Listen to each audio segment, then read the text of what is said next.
आदाब दोस्तों।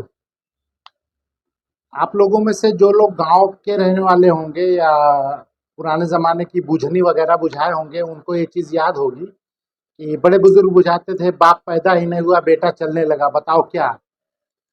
तो अक्सर ये लोग पूछते थे, बचपन में हम लोग ने देखा है। तो उसका जवाब ये होता था, धुआं। मतलब आग से धुआं निकलता है और धुआं पहले निकलने लगता है, आग बाद में जलती है। ये चीज़ एक चरितार्थ हुई है हमारे ज़िले में। एक जलालपुर के रहने वाले रामाश्री यादव जी, उनका फ़ोटो लगा देता हूँ। ये कोई अमर गांधी पुस्तकालय बालिका विद्यालय जलालपुर में था, वहाँ पे अध्यापक थे। और इनका मैनेजमेंट से कुछ लफड़ा था, नहीं जमती थी, तो उन लोगों ने इनको सस्पेंड कर दिया था 2018 में।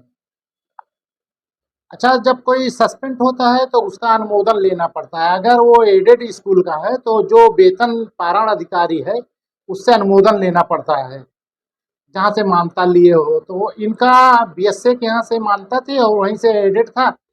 इनका अनुमोदन नहीं लिया गया और 60 दिन तक अगर अनुमोदन ना मिले उच्च अधिकारी से तो निलंबन निरस्त हो जाता है। इनके मामले में ये हुआ कि आज तक इनके निलंबन का अनुमोदन नहीं मिला। लेकिन उसके बाद पत्रावली आगे चलाई गई और इनको बर्खास्त भी कर दिया गया, सेवा समाप्ति की कार्रवाई भी कर दी गई। उसके लिए बाकायदा टीम गठित हुई, वो टीम ने मीटिंग की, सुनवाई की। अब टीम कौन सी थी जिसने अनुमोदन देखा ही नहीं उसमें कि अनुमोदन है कि नहीं, बस मैनेजर साहब ने कर दिया तो इसलिए कर देंगे, और उन लोगों ने सेवा समाप्त भी कर दिया। ये मामला 24 घंटे से ज्यादा की लड़ाई का नहीं था, लेकिन ये बेचारे 5 साल तक लड़ते रह गए। पहले सस्पेंशन के खिलाफ हाईकोर्ट। होता क्या है हमारे यहाँ, आदमी कुछ भी आर्डर पाता है ना तो लोग कहते हैं हाईकोर्ट चले जाओ। मैं हाईकोर्ट कभी नहीं जाता, बहुत थकने के बाद ही जाता हूँ। हाईकोर्ट क्या भाई, उसको क्या नॉलेज है।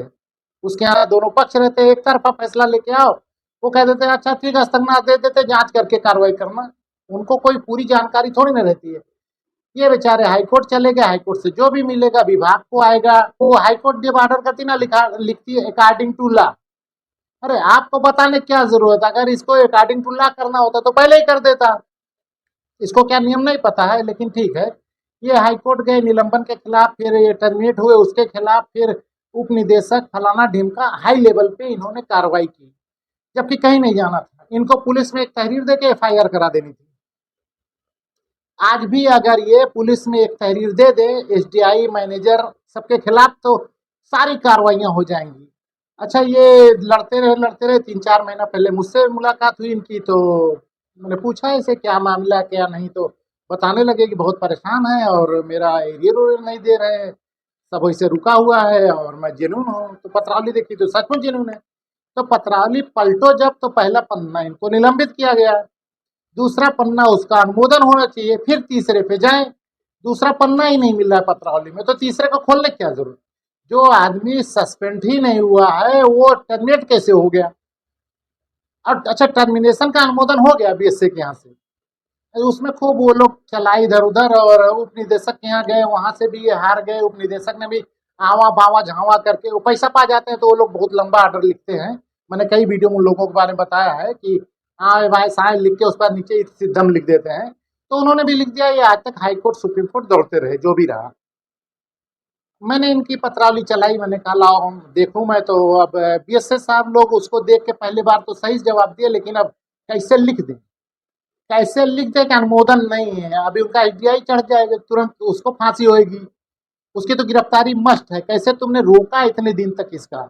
अब बीएसएस साहब भी उसमें इधर उधर लिख रहे हैं। अब समझौता करके सहायक शिक्षा निदेशक बेसिक अयोध्या की तरफ से एक लेटर जारी हुआ है कि भाई देखो, रामाश्रय जी का जो टर्मिनेशन से पहले तक का जितना वेतन रहा हो उसको दे दो और इसका निस्तारण करो। तो मुझे लगता है इसमें समझौता हो जाएगा। लेकिन इनको ऐसे नहीं लड़ना चाहिए था। अभी जब लड़ाई चल ही गई थी और जोर पकड़ ली थी तो पहले एफआईआर कराते।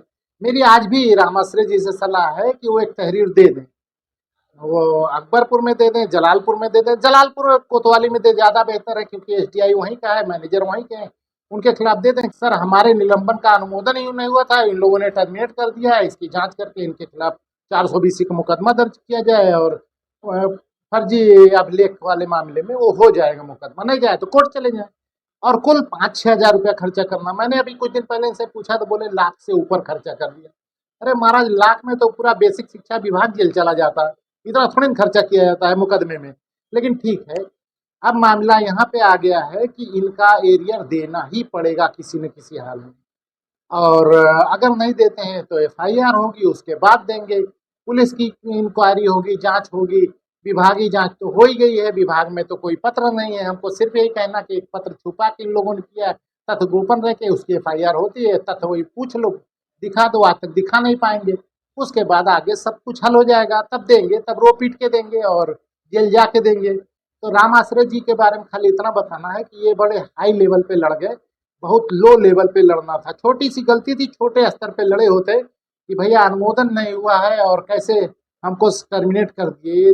जब भी इनको अप्लीकेशन देना था बीएसए को देना था, सहायक शिक्षा निदेशक और हाईकोर्ट तो जाना ही नहीं था, यही बीएसए के यहाँ जाते 2-3 बार और फिर उसी डायरेक्शन ले आते या फिर पुलिस के पास चले जाते तो हो जाता मामला। लेकिन ठीक है, अब हो जाए तो अच्छा है। अच्छा, ये जो अमर गांधी पुस्तकालय बालिका विद्यालय है, ये 3-4 विद्यालय इसमें है। उसने पाड़े में पाड़े कर लिया है। अमर गांधी बालिका जूनियर हाई स्कूल, अमर गांधी बालिका इंटर कॉलेज, अमर गांधी पता नहीं क्या क्या। उसमें कुछ लोगों को फर्जी वेतन भी दिला रहा है जो एडेड नहीं है, उसके नाम पे दूसरे में डाल के वेतन दिला रहा है। और प्रिंसिपल जो हैं वो एक एडेड विद्यालय से प्रिंसिपल से रिटायर होती हैं, दूसरे अनएडेड विद्यालय में वहीं अगले दिन प्रिंसिपल हो जाती हैं। और आज उन्हीं के साइन से दोनों विद्यालय का वेतन निकलता है, एडेड अनएडेड दोनों के प्रिंसिपल वही बता रही हैं कि क्यों रिटायर हो चुकी हैं। ये सब है, इस पे मैं अभी थोड़ा कार्रवाई करा लूँ फिर आपको बताऊंगा। आज के लिए फिर इतना ही कि राम आश्रय जी का काम बहुत जल्दी हो जाएगा, और नहीं हुआ तो एफआईआर होगी, तब तो होगा ही।